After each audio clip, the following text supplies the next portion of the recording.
Hello, नमस्कार, स्वागत है आप सभी का आपके अपने YouTube channel the world of chemistry की दुनिया पर। मैं हिमांशु मिश्रा आज आप सबके लिए लेके आया हूं previous years questions of alcohol, phenol, ether का लेक्चर नंबर 2। आज हम लोग प्रीवियस ईयर्स के क्वेश्चन देखेंगे। चैप्टर है हम लोग का एल्कोहल, फिनॉल और ईथर। तो एल्कोहल और फिनॉल और ईथर से आज हम लोग क्वेश्चन को डील करने वाले हैं जो सीबीएसई बोर्ड एग्जाम 2023 के लिए मोस्ट इंपॉर्टेंट है। तो आप जितने लोग इस वीडियो को देख रहे हैं फटाफट से लाइक का बटन दिया, लाइक के बटन को प्रेस करेंगे। फिर हम लोग ज्यादा समय न लेते हुए आज हम लोग इस चैप्टर को शुरुआत करने जा रहे हैं। ये वीडियो का दूसरा लेक्चर है इस चैप्टर का। इसमें हम लोगों ने 5 नंबर के जो लॉन्ग क्वेश्चंस आने वाले हैं आपके एग्जाम्स में और इस चैप्टर से जो अभी तक पूछे गए हैं आपके एग्जाम्स में उसको हम आपके लिए डील कराने जा रहे हैं। तो चलिए समय न लेते हुए हम लोग स्टार्ट करते हैं अपने इस वीडियो लेक्चर्स को। चलिए हम लोग देखते हैं जरा।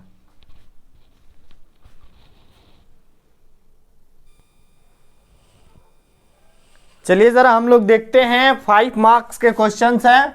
अगर ये 5 मार्क्स के क्वेश्चंस आपके भी एग्जाम्स में पूछे जा सकते हैं 2013 में, तो ये बहुत इजी क्वेश्चन भी रहेगा और आसानी से आप 5 नंबर गेन भी कर सकते हैं। एक एक नंबर्स बोर्ड के इंपॉर्टेंट्स होते हैं, तो सोचे हमने कि लॉन्ग आंसर आज हम लोग देख लें एल्कोहल, फिनॉल और ईथर से। तो इस क्रम में पहला क्वेश्चन पूछ रहा है, how do you convert the following. आप कैसे फॉलोइंग कन्वर्ट कर सकते हैं। फिनॉल को कन्वर्ट करना है एनिसॉल में, इथेनॉल को कन्वर्ट करना है प्रोपेन टू ऑल के अंदर, और क्या है दूसरा क्वेश्चन कि right the mechanism of following reaction. C2H5OH का रिएक्शन करा H2SO4 के प्रेजेंस में 443 केल्विन टेम्परेचर में, तो ये एल्कीन बन रहा है CH2 डबल बॉन्ड CH2 और वाटर, इसका मैकेनिज्म करना है। साथ ही साथ एक और क्वेश्चन इसमें दिया है, why phenol undergoes electrophilic substitution more easily than benzene. तो इसमें पूरे 3 क्वेश्चंस हैं और ये तीनों क्वेश्चन जब आप डन कर देंगे तो आपको 5 मार्क्स मिल जाएंगे। तो वीडियो सेशन को ज्यादा लंबा ना करते हुए हम लोग स्टार्ट करते हैं इस अपने चैप्टर को और दिया हुआ इस क्वेश्चंस को। और पहला इसमें देखते हैं कि फिनॉल टू एनिसॉल कैसे हम लोग कन्वर्ट कर सकते हैं। अगर हम पहला लिए किसमें कन्वर्ट करना है, हमको फिनॉल को लेना है और इस फिनॉल को कन्वर्ट करना है किसके अंदर, एनिसॉल के अंदर। तो फिनॉल को एनिसॉल के अंदर कन्वर्ट करना है हम लोग को। फिनॉल का स्ट्रक्चर कैसा होता है, तो यही है ना हम लोग का फिनॉल, ये है हम लोग का फिनॉल, ये हम लोग का फिनॉल है ना। और जब इस फिनॉल का रिएक्शन हम लोग कराते हैं किसके साथ, NaOH के साथ। जब इस फिनॉल का रिएक्शन हम लोग NaOH के साथ कराते हैं तो क्या होगा, जब हम लोग NaOH के साथ कराते हैं तो सबसे पहले क्या होगा, इस फिनॉल का ये H और इस NaOH का OH, H और OH मिलके क्या निकल जाएंगे, H2O के फॉर्म में बाहर निकल जाएंगे। ये H और ये OH बाहर निकल जाएगा, ये Na जाके इसके साथ जुड़ जाएगा। तो यहां से हमको क्या मिलेगा, यहां से हमको मिलेगा, देखिएगा आप लोग जरा ध्यान से, क्या हम लोग को मिलने जा रहा है, O। ये पहले हम लोग फिनॉल बना ले जरा, यहां पे O और ये H और OH बाहर निकल गए H2O के फॉर्म में, Na इसके साथ जाके जुड़ जाएगा। तो यहाँ पे O पे माइनस और Na पे प्लस, ये सोडियम फिनॉक्साइड बन गया। इसका नाम होता है सोडियम फिनॉक्साइड आयन। क्या बन गया हम लोग का, यहाँ ये हम लोग का बन गया सोडियम फिनॉक्साइड आयन। ये हम लोग का बना है यहाँ से सोडियम फिनॉक्साइड आयन। अब इसको हमको कन्वर्ट कराना है। अब हम लोग अब सोडियम फिनॉक्साइड का रिएक्शन अगर हम लोग करा दें CH3Cl के साथ, अभी सोडियम फिनॉक्साइड आयन का रिएक्शन करा दें CH3Cl के साथ, होगा क्या, यहाँ पे होगा कुछ यूं कि ये Na और ये Cl NaCl के फॉर्म में अलग हो जाएंगे। यहाँ से ये NaCl के फॉर्म में ये अलग हो जाएगा और ये CH3O के साथ जाके जुड़ जाएगा। तो ये देखिए जरा, ये हम लोग का एनिसॉल बन गया ना, यही तो है हम लोग का। ये देखिए OCH3 यानी ये हम लोग का क्या बन गया, एनिसॉल। सॉल बन गया, ये हम लोग का एनिसॉल बन गया। तो यानी ये देखो ये हम लोग का है फिनॉल, और फिनॉल को से हमको बनाना है एनिसॉल। तो फिनॉल से एनिसॉल बनाने के लिए हम क्या करेंगे कि when phenol is react with sodium hydroxide then the formation of sodium phenoxide occurs, and when this sodium phenoxide ion is react with CH3Cl methyl chloride then it gives anisole। तो ये 2 step की mechanism है। सबसे पहले phenol का reaction sodium hydroxide के साथ कराना पड़ेगा, और फिर उसका रिएक्शन कैसे कराना पड़ेगा मेथिल क्लोराइड के साथ, तो ये हमको एनिसॉल मिल जाएगा। फटाफट से इस क्वेश्चन का जो आप लोग जल्दी से स्क्रीनशॉट ले लीजिए ताकि हम लोग अगला पार्ट इसका डील कर सके। फटाफट से ले लीजिए जरा। चलिए जरा हम लोग इस रिएक्शन के दूसरे पार्ट को देखते हैं। बी दिया इथेनॉल से बनाना है प्रोपेन टू ऑल। इथेनॉल से बनाना है हम लोग को प्रोपेन टू ऑल। इथेनॉल का स्ट्रक्चर कैसा होता है? तो इथेनॉल यही होता है ना, CH3 CH2 OH, यही है हम लोग का इथेनॉल। इस इथेनॉल है हम लोग का इथेनॉल, और इसी इथेनॉल से बनाना है हमको प्रोपेन टू ऑल। तो सबसे पहले ये 2 स्टेप की में रिएक्शन होती है। तो सबसे पहले इथेनॉल का रिएक्शन हमको कराना पड़ता है PCC और हीट के साथ। स्टेप फर्स्ट में हमको इस इथेनॉल का रिएक्शन हमको PCC और हीट के साथ कराना पड़ता है। जब इस PCC और हीट के साथ हम लोग इसको कराते हैं तो ये बन जाता है हम लोग का CH3CHO। ये हम लोग का एल्डिहाइड में चेंज हो जाता है। तो इथेनॉल किस में चेंज हो जाता है? एल्डिहाइड के फॉर्म में चेंज हो जाता है। तो ये हम लोग का इथेनॉल से हम लोग का ये एल्डिहाइड बन गया। फिर इस एल्डिहाइड का जब हम लोग रिएक्शन कराते हैं ग्रिगनॉल्ड रिएजेंट के साथ CH3MgBr एल्किल मैग्नीशियम हैलाइड। तो इसमें 2 चीजों की जरूरत पड़ती है, एक तो ग्रिगनॉल्ड रिएजेंट एल्किल मैग्नीशियम हैलाइड, और दूसरी इसका क्या करना पड़ता है, हमको हाइड्रोलिसिस करना पड़ता है। तो हम लोग को मिल जाता है, तब हम लोग को मिलता क्या है, प्रोपेन टू ऑल मिलता है।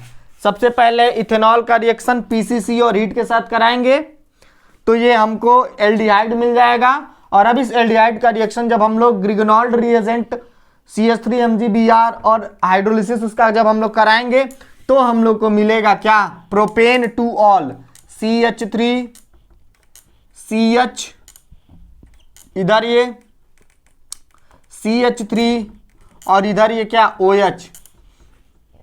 देखो मैथ एथ प्रोप और टू ऑल, यही है ना हम लोग का प्रोप एन टू ऑल।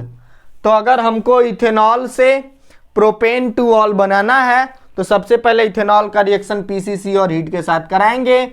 ये इथेनॉल एल्डिहाइड में चेंज होगा, और जब इस एल्डिहाइड का रिएक्शन हम लोग एल्किल मैग्नीशियम हैलाइड और हाइड्रोलिसिस कराएंगे तो ये हम लोग को प्रोपेन टू ऑल दे देगा। ये कैसे होता है जरा ध्यान से देखिए। ये तो यहां तक सिंपल है इथेनॉल। अच्छा इसका थोड़ा सा और आपको कॉन्सेप्ट हम दे रहे हैं, देखिए जरा। सबसे पहले ये CH3 CH2 OH आया और इसने रिएक्शन किया PCC और हीट के साथ, तो ये दिया CH3C डबल बॉन्ड O और इधर ये H। PCC और हीट के साथ जब ये रिएक्शन किया तो इसने क्या दिया, ये दिया ना हम लोग को एल्डिहाइड। अब ये हम लोग को मिला, देखो इसका रिएक्शन अगर हम कराएं किसके साथ, इसका रिएक्शन अगर हम लोग कराएं सबसे पहले CH3Mg और Br के साथ, CH3Mg और Br के साथ जब इसका हीट कराएंगे तो ये जो CH3 होता है इसके ऊपर निगेटिव का चार्ज होता है और MgBr के ऊपर पॉजिटिव का चार्ज होता है। इसमें CH3 के ऊपर निगेटिव चार्ज होता है और Mg के ऊपर पॉजिटिव का चार्ज होता है। तो ये निगेटिव चार्ज किस पे अटैक करेगा, कार्बन के ऊपर हमेशा पार्शियल पॉजिटिव चार्ज और ऑक्सीजन पे पार्शियल निगेटिव का चार्ज होता है।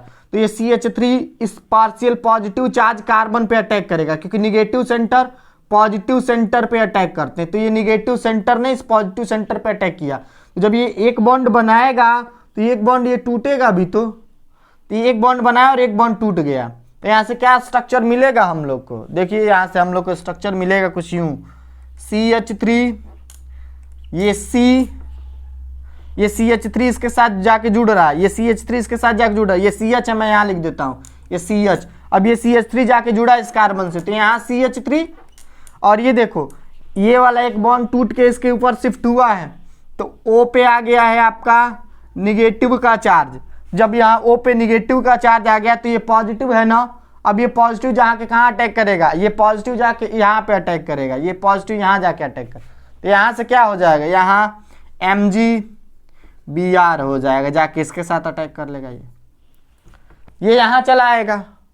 अब क्या होगा, अब इसका हमको हाइड्रोलिसिस कराना है, हाइड्रोलिसिस कराना है, हाइड्रोलिसिस कराना है। तो हाइड्रोलिसिस कराएंगे हम लोग कैसे, हाइड्रोलिसिस जब हम लोग कराएंगे तो हाइड्रोलिसिस कराएंगे हम लोग कैसे, ये प्रोपेन टू ऑल इसको हम थोड़ा सा मिटा दे रहे हैं ताकि यहाँ से हाइड्रोलिसिस करके आपको हम दिखा सके, क्योंकि ये प्रोपेन टू ऑल है, आप लोग ध्यान में रखिएगा। हम अब हाइड्रोलिसिस करा रहे हैं। जब हाइड्रोलिसिस कराया जाता है तो देखिए जरा, हाइड्रोलिसिस यहाँ पे कराए, हाइड्रोलिसिस वाटर के प्रेजेंस में कराते हैं तो H और इधर ये OH, H पे पॉजिटिव चार्ज, OH पे निगेटिव चार्ज, यहाँ OH आ गया, यहाँ क्या आ गया, OH आ गया। जब यहाँ पे OH आ गया तो यहाँ से हम स्ट्रक्चर यहाँ बना देते हैं आपको दिखाने के लिए, कंफ्यूज मत होइए, वहाँ से स्ट्रक्चर चला है और ये हम यहाँ इसका स्ट्रक्चर बना रहे हैं। उसके बाद का यहाँ ये देखिए जरा, तो CH3, फिर ये देखिए CH3 और CH, इधर ये हम लोग का ये CH3 CH और CH3, तो CH3 CH और CH3, ये यहाँ देखिए OH, तो हम यहाँ OH दिखा देते हैं, O और H, O के साथ हाइड्रोलिसिस होगा, वाटर का पॉजिटिव चार्ज यहाँ आ गया तो OH हो गया, और साथ में क्या अलग हो गया, ये MgOH-Br, ये अलग हो गया। तो यहाँ से हमको क्या मिल गया, प्रोपेन टू ऑल, यहाँ से हमको मिल गया प्रोपेन टू ऑल, हमको यहाँ से मिल गया।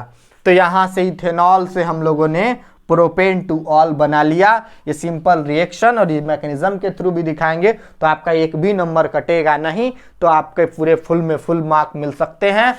तो इतने का फटाफट से स्क्रीनशॉट ले लीजिए ताकि हम लोग इसका आप सेकेंड पार्ट मैकेनिज्म आप फॉलोइंग रिएक्शन देख सकें। तो फटाफट से जल्दी से स्क्रीनशॉट ले लीजिए, सेशन को लाइक जरूर करिएगा।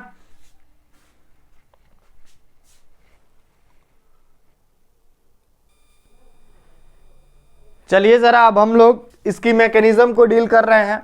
Right the mechanism of following reaction. ये रिएक्शन दिया है C2H5OH का रिएक्शन कराया H2SO4 के साथ 443 केल्विन टेम्परेचर पे, तो ये एल्कीन बनाया है और H2O को बाहर निकाला हुआ है। इसी की हम लोग क्या देखने जा रहे हैं, मैकेनिज्म को देखने जा रहे हैं। तो क्या हम लोग इस C2H5 को ऐसे लिख सकते हैं, CH3CH2OH, ऐसे लिख सकते हैं ना हम लोग। C2H5 को हम ऐसे भी लिख सकते हैं CH3CH2OH। इसको हम एक और तरीके से लिख सकते हैं CH2 और इधर ये H, क्योंकि मैकेनिज्म हमको देखना है। तो मैकेनिज्म में जितना हम सिंपल करके लिखेंगे हमारे लिए उतना ही ज़्यादा आसान होगा इस प्रॉब्लम को सॉल्व करना। तो ये देखो जरा, हमने CH3CH2OH लिख दिया, ये H2SO4 है, यानी ये क्या है, एसिड है ना। ये H2SO4 है तो ये एसिड है, और एसिड का क्या काम क्या होता है कि वो प्रोटॉन को डोनेट करते हैं, यानी वो H+ देता है। एसिड का काम क्या होता है कि वो H+ डोनेट करते हैं। तो 443 केल्विन टेम्परेचर पे हमने एसिड ले लिया H2SO4, तो एसिड देगा तो H+ आयन देगा, H+ देगा। ऑक्सीजन के पास होते हैं लोन पेयर इलेक्ट्रॉन, ऑक्सीजन के पास क्या होते हैं लोन पेयर इलेक्ट्रॉन।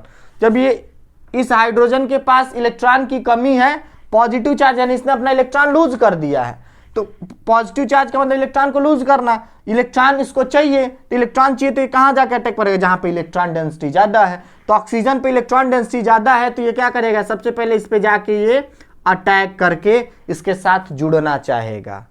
तो जब ये इसके साथ जुड़ना चाहेगा तो यहाँ से प्रोटोनेटेड अल्कोहल की फॉर्मेशन होगी। कैसे प्रोटोनेटेड अल्कोहल की फॉर्मेशन होगी, ये देखिए, ये है हम लोग का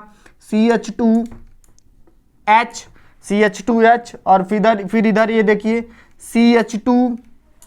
CH2 और ये ऑक्सीजन है हम लोग का, इधर एक हाइड्रोजन है और एक हाइड्रोजन और जाके इसके साथ जुड़ रहा है, एक और हाइड्रोजन जाके जुड़ गया।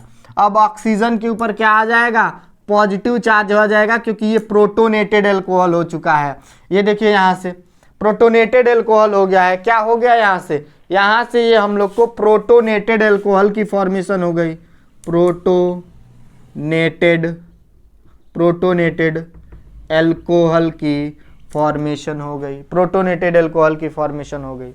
अब देखिए जरा, इस रिएक्शन को एंट्रोपी सपोर्ट करेगी, और इस रिएक्शन को जब एंट्रोपी सपोर्ट करेगी तो ये क्या होगा, जब इस रिएक्शन को एंट्रोपी सपोर्ट करेगी तो ये वाटर जो है, अब ये H2O जो है वो बाहर निकलने की कोशिश करेगा। तो जब इसको एंट्रोपी सपोर्ट करेगी तो क्या होगा, वाटर का मॉलिक्यूल बाहर निकलेगा, वाटर मॉलिक्यूल बाहर निकलेगा। ये जो अगला स्टेप जो होने जा रहा है, यहां से क्या होगा, वाटर का मॉलिक्यूल बाहर निकलेगा। तो वाटर का मॉलिक्यूल अब बाहर निकल रहा है।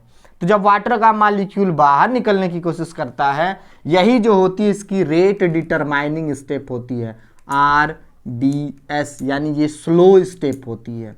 ये रिएक्शन की कौन सी स्टेप है, ये रिएक्शन की स्लो स्टेप है, जिसको हम लोग बोलते हैं रेट डिटरमाइनिंग स्टेप। ये रिएक्शन की रेट को डिटरमाइन करती है, RDS होती है, और ये स्लो स्टेप होती है, यहीं से हम लोग रेट को फाइंड आउट करते हैं। तो ये अब यहाँ से ये H2O प्रोटोनेटेड एल्कोहल है, रिमूवल ऑफ वाटर हो जाएगा। तो जब रिमूवल ऑफ वाटर होगा तो यहाँ से क्या बनेगा, यहाँ से बनेगा ये देखिए CH2 और ये H, CH2 और H, और ये पूरा बाहर निकल गया। तो क्या बना यहाँ से CH2 और इसके ऊपर पॉजिटिव का चार्ज, यानी अब यहाँ पे क्या हो गई, कार्बोकेटायन की फॉर्मेशन हो गई, कार्बोकेटायन की फॉर्मेशन हो गई। यहाँ से हमको क्या मिल गया, कार्बोकेटायन मिल गया, कार्बन के ऊपर positive charge, that is carbocation. ये रिएक्शन यहाँ तक समझ में आया है कि नहीं आप लोग को, कमेंट बॉक्स में जरूर बताइएगा। तो ये जब हाइड्रोजन है, हाइड्रोजन ने पहले अटैक किया, हाइड्रोजन को H+ है तो इलेक्ट्रॉन की कमी थी, तो ये इलेक्ट्रॉन डेंसिटी जहां ज्यादा है वहां अटैक किया, H यहां आके जुड़ा। तो जब जुड़ा है तो ऑक्सीजन के ऊपर पॉजिटिव चार्ज आ गया, यानी प्रोटोनेटेड अल्कोहल की फॉर्मेशन हो गई। यहां से H2O का मॉलिक्यूल अब बाहर निकलेगा। ये स्लो स्टेप होती है, जिसको हम लोग रेट डिटरमाइनिंग स्टेप कहते हैं। इसकी वजह से कार्बोकेटायन की फॉर्मेशन हो जाती है। किसकी फॉर्मेशन होती है, तो होती है कार्बोकेटायन। अब देखिए जरा इसके बाद क्या होगा, अब इस कार्बन के ऊपर आ चुका है पॉजिटिव का चार्ज, इस कार्बन के ऊपर आ चुका है पॉजिटिव का चार्ज। अब पॉजिटिव चार्ज है, ये अभी अपने आप को फिर से जिस फॉर्म में था अपने आप को स्टेबल करना चाहेगा, पॉजिटिव फॉर्म को स्टेबल करना चाहेगा।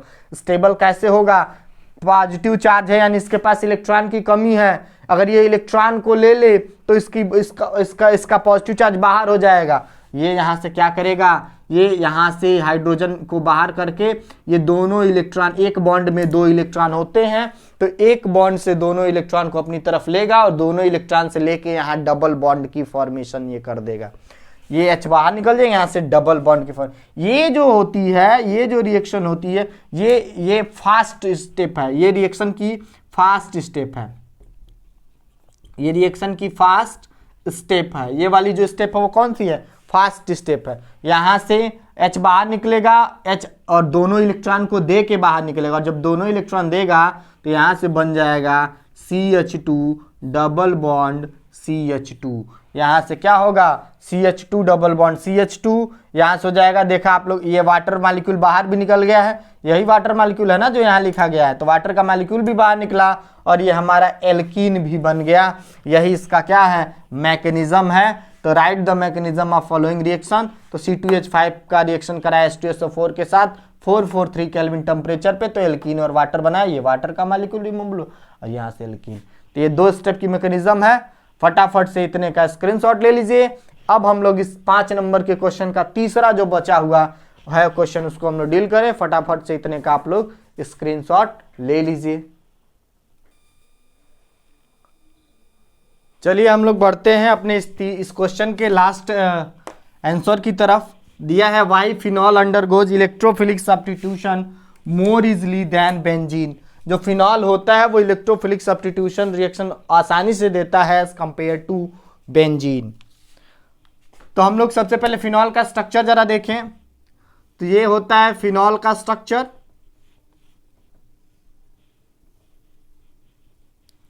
बेंजीन रिंग से OH ग्रुप जुड़ा हुआ है, यही है हम लोग का फिनॉल ना, फिनॉल।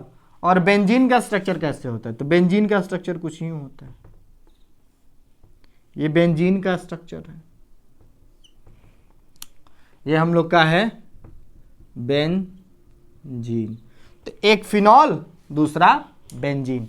क्वेश्चन पूछा है why phenol undergoes electrophilic substitution reaction more easily than benzene. Phenol के केस में आप देख रहे हैं कि फिनॉल के केस में बेंजीन रिंग से OH ग्रुप जुड़ा हुआ है। फिनॉल के केस में बेंजीन रिंग से OH ग्रुप जुड़ा हुआ है।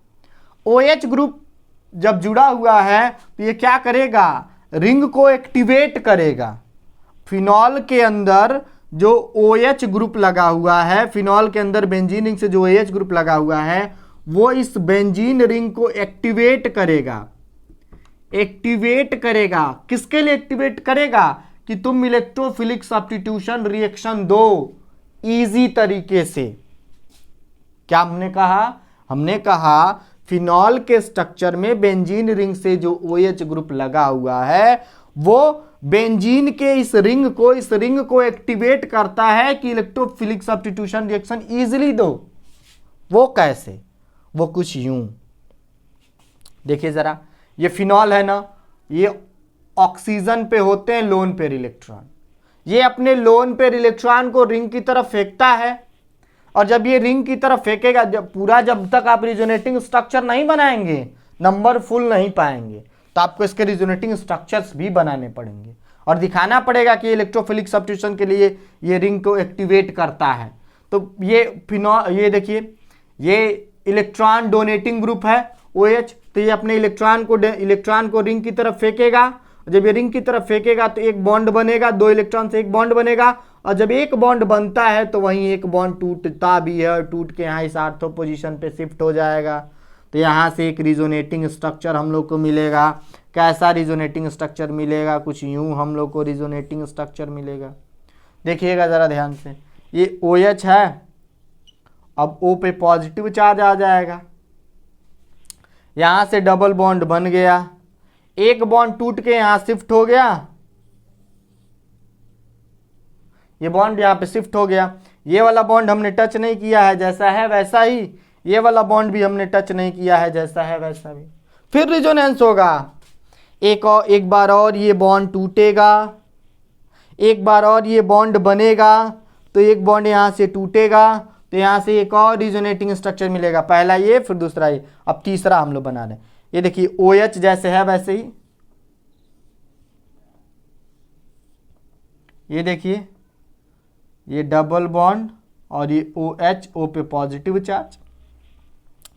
देखिए जरा, अब यहाँ से 2 इलेक्ट्रॉन मिलके एक बॉन्ड बनाने की कोशिश कर रहे हैं। यहाँ एक बॉन्ड बन रहा है तो हमने यहाँ एक बॉन्ड बना दिया, एक बॉन्ड तोड़ के हम यहाँ दिखा रहे हैं, तो एक बॉन्ड तोड़ के हमने यहाँ रख लिया। फिर देखिए एक बॉन्ड, ये वाला बॉन्ड हमने टच नहीं किया है, जैसा है वैसा ही। फिर क्या होगा, एक बार और रिजोनेंस होगा, यहाँ से एक बॉन्ड बनेगा, तो एक बॉन्ड यहाँ से टूट के यहाँ शिफ्ट हो जाएगा, तो एक और रिजोनेटिंग स्ट्रक्चर बनेगा। वो कैसे, ज़रा ध्यान से देखिएगा, डबल बॉन्ड O पे प्लस, यहाँ से देखिए ये वाला बॉन्ड हमने टच नहीं किया है, जैसा है वैसा ही। यहाँ से जा रहे तो एक बॉन्ड यहाँ बन रहा है, ये 2 इलेक्ट्रॉन मिलके एक बॉन्ड यहाँ बना रहे हैं, तो यहाँ बॉन्ड बना दिए। ये वाला बॉन्ड टूट के यहाँ शिफ्ट हो रहा है, तो ये वाला बॉन्ड टूट के यहाँ शिफ्ट हो गया। अब देखिए एक और रिजोनेटिंग, अब यहाँ से अगर एक बॉन्ड बने और ये वाला एक बॉन्ड टूटे, तो ये पहला वाला जैसा स्ट्रक्चर था वैसा स्ट्रक्चर बन जाएगा। तो जब जहाँ से एक बॉन्ड बनने से और एक बार टूटने से पहला वाला स्ट्रक्चर मिल जाता है, तुरंत हम लोग वहाँ रिजोनेंस हाइब्रिड स्ट्रक्चर बना देते हैं। कैसा, रिजोनेंस हाइब्रिड स्ट्रक्चर बना देते हैं। ये हम लोग का OH हो गया, ये रिजोनेंस हाइब्रिड स्ट्रक्चर हो गया। तो ये जो फिनॉल है, इसमें जो OH ग्रुप लगा हुआ है वो आर्थो, ये वाला देखो बेंजीन रिंग की ये पोजीशन और ये वाली पोजीशन आर्थो पोजीशन, ये वाली पोजीशन पैरा पोजीशन, और ये दोनों पोजीशन मेटा पोजीशन कहलाती है। तो जब बेंजीन रिंग के साथ OH ग्रुप लगा हुआ है, तो ये देखो यहाँ पे भी इलेक्ट्रॉन डेंसिटी यानी आर्थो पे, यहाँ पे भी इलेक्ट्रॉन डेंसिटी यानी पैरा पे, यहाँ पे भी इलेक्ट्रॉन डेंसिटी यानी आर्थो पे। यानी जब फिनॉल में जब ये OH ग्रुप लगा हुआ है तो ये आर्थो और पैरा पोजीशन की इलेक्ट्रॉन डेंसिटी वैल्यू को बढ़ा देता है। इसलिए जो अपकमिंग इलेक्ट्रोफाइल है वो कहाँ आके अटैक करेंगे, तो वो ये बेंजीन रिंग के आर्थो पैरा पोजीशन पे आके अटैक करेंगे। लेकिन बेंजीन रिंग के साथ कोई ऐसा ग्रुप नहीं लगा हुआ है, बेंजीन रिंग में कोई ऐसा ग्रुप नहीं लगा हुआ है जो इस बेंजीन के रिंग को एक्टिवेट कर सके कि तुम इलेक्ट्रोफिलिक रिएक्शन मोर इजीली दो। लेकिन इस फिनॉल के साथ तो लगा हुआ है, फिनॉल के केस में बेंजीन रिंग से OH ग्रुप लगा हुआ है और ये अपने लोन पे इलेक्ट्रॉन डोनेट कर रहा है, तो रिजोनेटिंग स्ट्रक्चर्स बन रहे हैं। इसलिए ये जो फिनॉल है वो इलेक्ट्रोफिलिक सब्स्टिट्यूशन रिएक्शन इजीली देगा एज कंपेयर टू बेंजीन। या फिर ऐसे भी कह सकते हैं कि फिनॉल जब H+ डोनेट करते हैं तो जो फिनॉक्साइड आयन बनता है वो मोर स्टेबल होता है। कैसे हम कह सकते हैं, दूसरा तरीका इसको समझाने का, कि जब फिनॉल H+ डोनेट करता है तो फिनॉक्साइड आयन बनाता है, जो फिनॉक्साइड आयन बनाता है वो स्टेबल होता है, और फिनॉक्साइड आयन जब स्टेबल होता है, लेकिन बेंजीन में ऐसा कुछ नहीं होता है। तो ये कुछ रीजंस हैं, फटाफट से इतने का आप लोग स्क्रीनशॉट ले लीजिए और इसको पूरा लिख लीजिएगा अच्छे से कि in the case of phenol OH group is attached to the benzene ring. OH groups increases the electron density on ortho and para position and it activate the ring for electrophilic substitution reaction, and phenoxides ion of phenol is more stable due to the all above reasons. It is clear that phenol undergoes electrophilic substitution reaction more easily as compared to benzene. फटाफट से इतने का screenshot ले लीजिए। समझ में आ गया हो तो थम्स अप जरूर करिएगा। जल्दी से स्क्रीनशॉट ले लीजिए फटाफट से।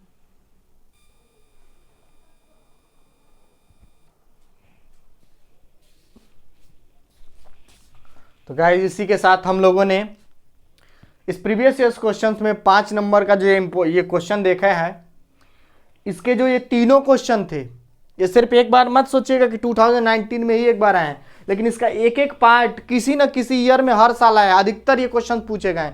ये आपको 5 नंबर में भी बना के दे सकता है और कई बार ये क्वेश्चन सेपरेट भी पूछे गए हैं। जिसमें वो जो मैकेनिज्म वाला अभी हम लोगों ने पढ़ा, इसका सेकेंड क्वेश्चन, वो कई बार आपसे पूछा गया अलग अलग तरीकों से। वो 1 नंबर में भी आया है, 2 नंबर में भी आया है, 3 नंबर में और 5 नंबर सब में वो आया हुआ है। तो वो मैकेनिज्म वाला भी इंपॉर्टेंट है, ये सारे भी इंपॉर्टेंट है। तो ये सारा मेहनत तभी संभव हो सकता है, पॉसिबल है, जब आप लोग कमेंट बॉक्स में कमेंट करके ज़रूर बताएं कि आपको ये वीडियो लेक्चर कैसा लगा। और जितने भी नए व्यूअर्स हैं जो इस वीडियो को देख रहे हैं, वो चैनल को जल्दी से जल्दी सब्सक्राइब कर लें और ज़्यादा से ज़्यादा इस वीडियो को शेयर भी करिए। Thank you so much for watching my video, और मिलते हैं हम लोग अपने अगले लेक्चर्स में, जिसमें हम लोग प्रीवियस ईयर्स क्वेश्चंस आप अल्कोहल, फिनॉल और ईथर का लेक्चर नंबर 3 डील करेंगे। तो thank you so much, channel के साथ जरूर बने रहिए।